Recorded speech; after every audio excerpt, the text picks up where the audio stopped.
Alright, I guess I'll just go live. This is a lot earlier than I normally stream, but I figured I would just stream earlier today. Nothing to it. So yeah, I have right here, right here, the N64 that I RGB modded and took a look into seeing if I could fix up the Ultra HDMI mod to it so it's a little bit less noisy. And since I don't have, I think OBS just yelled at me for a second. Hold on. I am telling it to do a lot of things. Dump down to fast. Okay. That I don't really get an opportunity to have an N64 with both video outputs. So I figured that we would do some video capture science while I still have the opportunity before I have to ship it back. And doing this also lets us just test if the HDMI output is going to be issue-free or not. I just also fixed up my HDMI capture solutions here a little bit because it wasn't giving me audio before, and I got that quickly fixed up for stream. I'm realizing that I'm not really a fan of this camera angle and what it's doing to my face, but oh well. Let's switch over to the console scene that I have. Oh, look.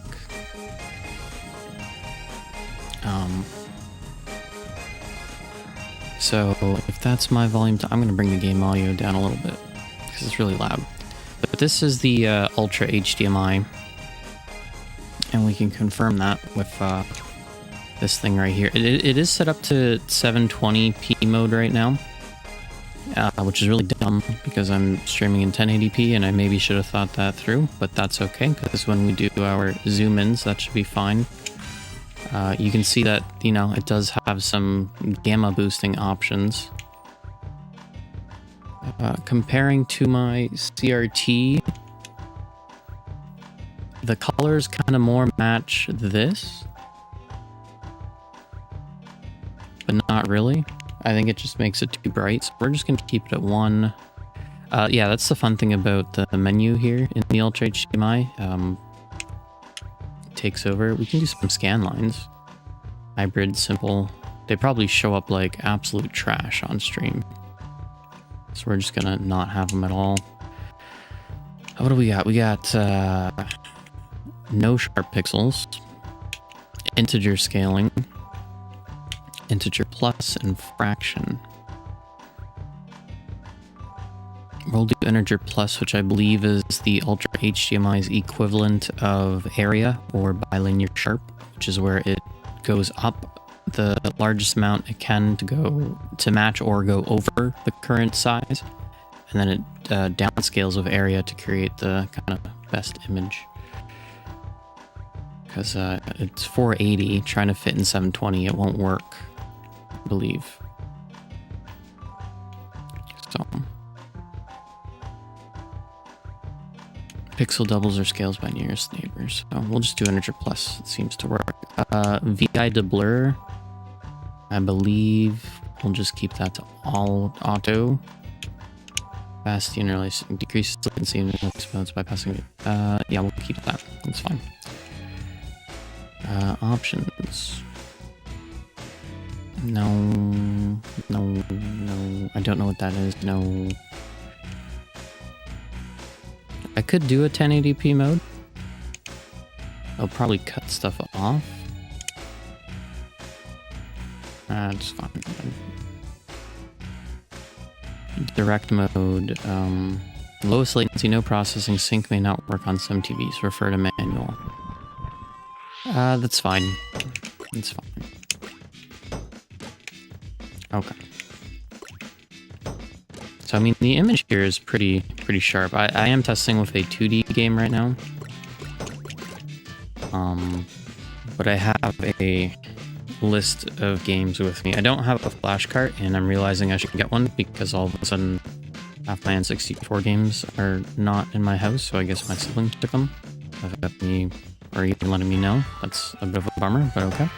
But I got like Super Mario 64, basic 3D game test, Pokemon Puzzle League for some more kind of 2D, 3D stuff, Banjo-Kazooie, Pokemon Stadium, classic, Dr. Mario for some more kind of 2D testing, and Pokemon Stadium 2. These two games, where's my camera, are gonna be the best because they like to flip between video modes a lot. And Banjo-Kazooie is probably just gonna be a good 3D test along with Mario. So I kind of got like things, I got 2 games per category, 3 for 2D. But this is the HDMI, as we can see. And I'm actually gonna zoom in. I have a little zoom in. I did have a zoom in filter. I right-clicked the wrong thing. Okay, hold on. Data path HDMI. Doing this very off the cuff, as we can see here. So you can see this text is really sharp. These specific pixels, like this is clean. This is very clean. And I'm scaling it from 720. It's 720 output to fit the 1080p here, and my bitrate should be sufficient for this. But we can see that this is a very clean, sharp image, which is why I picked this game. It is a really good pixel art game on the N64. One of the best, actually.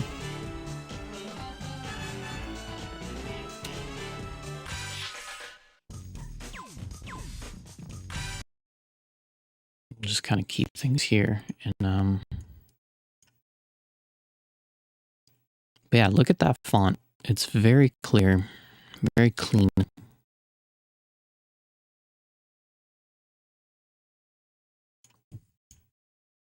Now, I do remember one of the issues was that after it heats up, kind of dealio, the N64 would start to exhibit some noise over the HDMI output.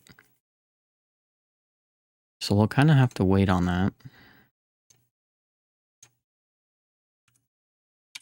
There we go. Really wish I had more hotkeys set up to do this, but we should be fine. Oh, sound stereo. Oh. Oh, mono rule. No, we want stereo. Even remap the controls. I wish I had my Game Shark working, as this is a port of an arcade game, so it actually has the Capcom left the arcade test features, like the kind of setup menu that if you were to hook up the game to an arcade cabinet, right, you would need the test patterns to make sure you're not cutting off parts of the screen or anything.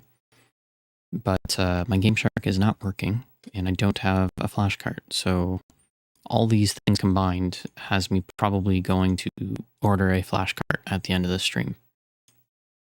But anyways, this is a really clean image. Let's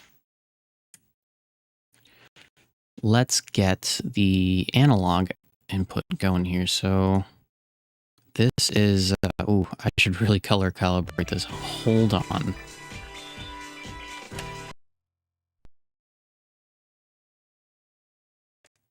I'm going to do something really awful. Oh, I did it wrong. Oops. I was supposed to do it on the white screen. Hold on.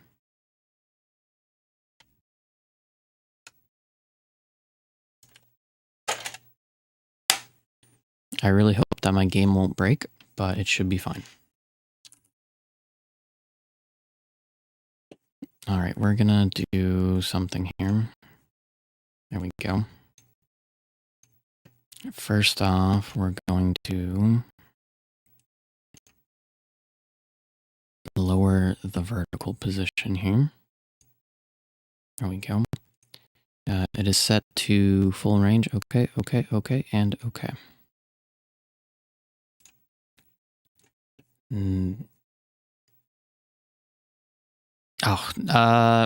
Very good question, Asper. Now that I have this N64 working, am I going to cut up the PCB to make the world's smallest N64?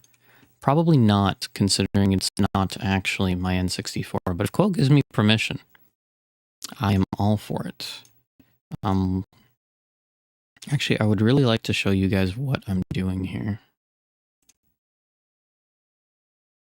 Window capture, VCS video. Aha, look at that. It's already capturing it. Beautiful. We're just going to move that to here, just so you guys can kind of see. And I'm going to move this here. So as we can see, one of the downsides to kind of direct analog capture is the fact that it's not color calibrated in the slightest. Now, I could have done this before, but there's no fun in that. As we can see, I'm capturing 1280 by 250. The 250 high is just to make sure that I capture the whole height, that none of it's getting cut off. And the 1280 is so that way I can oversample the input. As if you were not here for the last stream, the N64's video, it outputs a sample rate that's a fraction. And as you can see, the this doesn't allow for integer fractionals. It only allows for integer numbers, whole numbers. So that's why we oversample it. And we're basically kind of re-smushing this oversampled signal to recreate the original kind of signal here. I don't really have phasing or anything else set up. We'll be able to do a side-by-side kind of comparison, which will help me dial in this analog capture. Right off the bat, we're going to have to make this white. And this is really tripping me out. I want to mention that I can see, because I see the bigger kind of capture here. I'm just going to shrink this down a little bit. And then I have my actual window. So I'm just going to do this. So as far as the reason kind of why on the data path, the component, because I'm capturing, these are with HD retrofitting cables right now, the input is a little bit green, is because in component video signals, the green cable, the Luma, is a little bit higher voltage per point in comparison to the chroma channels, the red and the green cables, at least as far as I remember correctly, mainly because it has to carry the black and white Luma signal plus sync alongside with it, and sync is like 0.3, so 0.7 plus 0.3 is 1, but the chroma doesn't have any sync. The colors, like the red and green cables, don't have any sync component to them. So because the green cable is a higher voltage, the driver doesn't really know what to do with that. But we're going to quickly fix that by just bringing up the gain, which is actually the blue brightness. We're just going to kind of bring that up. It's not changing anything. Oh, you know why? It is because I'm using the RGB Easy, and I should be changing that in here. So hold on. We're going to close that. We're going to get rid of VCS video, and we're going to window capture OBS. No, not that. I can't window capture OBS. All right, I guess we're just not window capturing it. I'm sorry, guys. Oh, is my audio popping? I think I started this as administrator. I might not have. Like it's cutting out. Yeah, I understand what's going on. Hold on.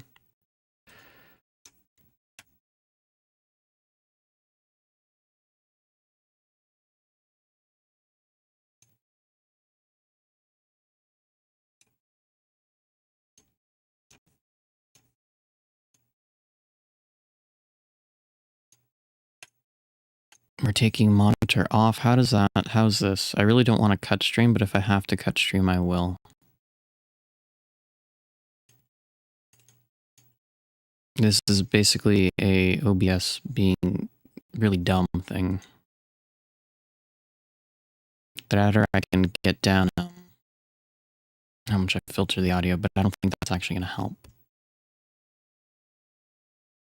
Okay, I'll be right back. Give me 2 seconds.